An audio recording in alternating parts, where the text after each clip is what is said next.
शादी करवा ली। सिमरन की छोटी बहन विभा माँ के होते हुए भी सिमरन के ही पीछे लगी रहती थी। सिमरन आ गई हो तो इसे खाना खिला दो। बोल रही है तुम जब तक नहीं खाओगी ये भी नहीं खाएगी। क्या है विभा, तुम खा लिया करो ना, मुझे ऑफिस से आने में देर हो जाती है। और कोई छोटी बच्ची तो हो नहीं तुम जो खाना भी नहीं खाती हो कि दीदी आएगी तो ही खाऊंगी। हाँ हाँ, छोटी बच्ची ही समझ लो। और एक बात, जब आपको पता है कि मैं आपके बिना नहीं खाती हूँ तो रोज रोज क्यों बोलती हो? अरे क्या है ये, दोनों बहनें कम माँ बेटी ज्यादा लगती हो। अरे दीदी की शादी हो जाएगी तब क्या करेगी बोल? जब होगी तब की तब देखेंगे। मैं तो दीदी के साथ ही रहूंगी हमेशा। दोनों की शादी ऐसे घर में कर देंगे जहाँ दो भाई हो। खैर, मामला आया गया हो जाता है। एक दिन सिमरन के पापा जब घर आते हैं, तुम लोगों के लिए अच्छी खबर है। वर्मा जी है ना मेरे दोस्त, उन्होंने सिमरन बेटी के लिए रिश्ता बताया है।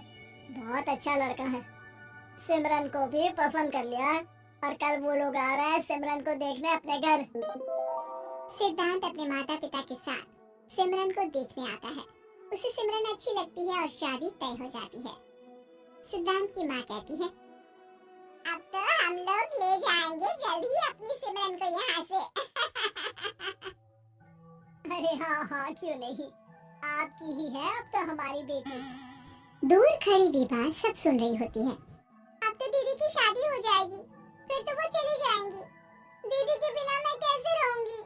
कुछ ना कुछ तो करना ही होगा जिससे दीदी की शादी ही ना हो। सभी के जाने के बाद क्या शादी के बाद दीदी हम लोगों के साथ नहीं रहेंगी? अरे नहीं तो फिर क्यों रहेगी? शादी हो जाएगी तो अपने घर चली जाएगी ना। तो मैं भी जाऊंगी उनके साथ, मेरा भी सामान पैक कर देना। अरे कैसे बात कर रही हो विभा? दीदी के ससुराल छोटी बहन नहीं जाती।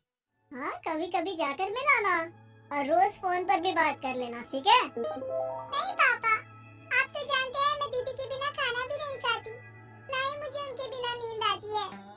सिमरन बहन की बात सुनकर इमोशनल हो जाती है। अगले दिन से विभा खाना खाना छोड़ देती है। लोगों के लाख समझाने के बाद भी विभा ना खाती है ना ही सोती है। अंत में हार मानकर सिमरन सिद्धांत से मिलती है। सिद्धांत, मेरे मम्मी पापा ने बचपन से ही विभा और मुझे साथ रखा। वो मुझसे बहुत जुड़ी है। मुझे उसकी टेंशन रहेगी शादी के बाद, क्योंकि वो मेरे बिना नहीं रह सकती है। अरे ये तो छोटी सी बात है, वो हम लोगों के साथ हमारे घर में रह सकती है। जब उसकी अकल आ जाएगी या वो समझ जाएगी कि तुम्हारा घर वो नहीं बल्कि ये है, तो हम उसे घर छोड़ाएंगे, ठीक है? सिमरन खुश हो जाती है क्योंकि वो यही चाहती थी। वो माँ पिता से बात कर लेती है। अरे कैसी बात कर रही हो सिमरन? भला बेटी के ससुराल में हम छोटी बहन को कैसे भेज दे? जमाना क्या कहेगा? अरे तो पागल हो गया है? मना कर दे, इस शादी में इन लोगों का तो ये चलता ही रहेगा। कभी बहन यहाँ आ रही है, कभी वो बहन के पास जा रही है। अरे शादी हो रही है, कोई मजाक थोड़ी ना हो रहा है ना बाबा ना। माँ कैसी बात कर रही हो? सिमरन से मैं जुड़ाव महसूस कर रहा हूँ और इतनी सी बात के लिए इतनी अच्छी लड़की को कैसे छोड़ सकता हूँ? सिद्धांत की भी जिद होती है कि वो सिर्फ सिमरन से ही शादी करेगा और होता भी वैसा ही है। सिद्धांत और सिमरन की शादी हो जाती है और दहेज में आ जाती है विभा। शादी के बाद बुआ सास कहती है, अरे माँ ना, साली आधी घर वाली होती है, लेकिन ये क्या, तुम तो उसे घर ही ले आए। तभी चाची कहती है, सिद्धांत को तो हम लोगों ने सीधा समझा था, लेकिन सबसे तेज तो यही निकला। अरे देखो कैसे दहेज तो नहीं लिया, लेकिन साली पर कब्जा कर लिया।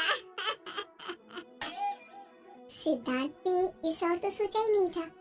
लोग उन लोगों के बारे में ऐसी भी बात करेंगे। वो वहाँ से चला जाता है और चुपचाप अपने कमरे में लेट जाता है। क्या हुआ सिद्धांत, तुम अचानक से परेशान हो गए? कोई बात है क्या? अरे नहीं, वो थक गया था ना, शादी की सारी तैयारी और रस्मों के बीच सोच रहा हूँ थोड़ा आराम कर लूं। हाँ ठीक है, आप लेट जाइए, मैं विभा का बेड लगा देती हूँ जमीन पर। क्या वो यहाँ सोएगी? बताया तो था कि उसे नींद नहीं आती मेरे बिना।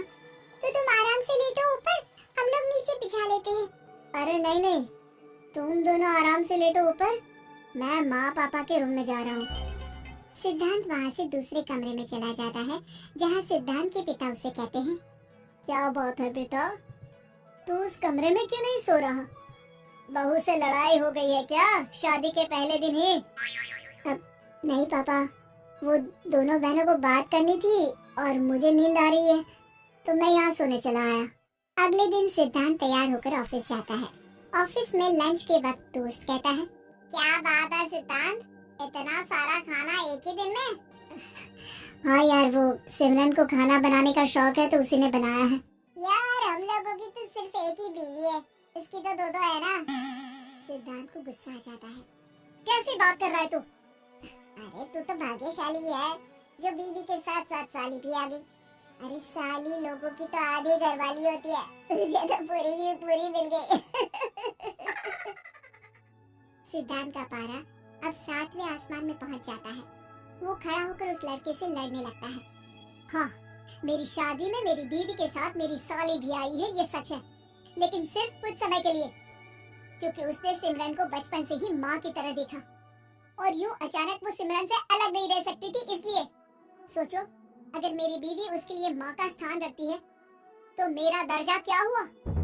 तभी वहाँ बॉस आ जाता है। माफ करना सिद्धांत, यहाँ इस मेंटल लेवल के लोग हैं, जरूरी नहीं साली सिर्फ आधी घरवाली ही हो, कभी वो छोटी बहन तो कभी बेटी भी होती है। वेल डन सिद्धांत। सिद्धांत को अब ऑफिस में कोई कुछ नहीं कहता, लेकिन आस पड़ोस का वो तो वही हाल रहता है। सिद्धांत ऑफिस से घर की ओर आ रहा होता है कि रास्ते में उसे अपनी कॉलोनी का दोस्त मिल जाता है। क्या बात है, चेहरे की चमक बता रही है, शादी से बड़ा खुश है तू? क्यों? हाँ यार, अच्छी लड़की और अच्छा परिवार मिलना कहाँ होता है जल्दी आजकल। यार हमें भी दिला देना ऐसा परिवार जहाँ एक के साथ एक फ्री की स्कीम चल रही हो। सिद्धांत को फिर गुस्सा आ जाता है। वो दोस्त को मारने के लिए हाथ उठाता ही है कि वहाँ विभा आ जाती है। अरे जीजू रहने दीजिए ना, ये लोग नहीं समझेंगे कि इंसानियत क्या होती है। ये सच है कि दीदी से कैसे दूर रहना, ये मुझे पता नहीं था। आपने मुझे दीदी के पास रहने का मौका देकर ये समझने का मौका दिया कि लड़की का असली घर उसका ससुराल होता है। मैं समझ चुकी हूँ, मैं जा रही हूँ जीजू, लेकिन मैं खुश हूँ कि आपने मुझे अपनी छोटी बहन समझा। सभी उन लोगों को देखकर ताली बजाने लगते हैं। विभा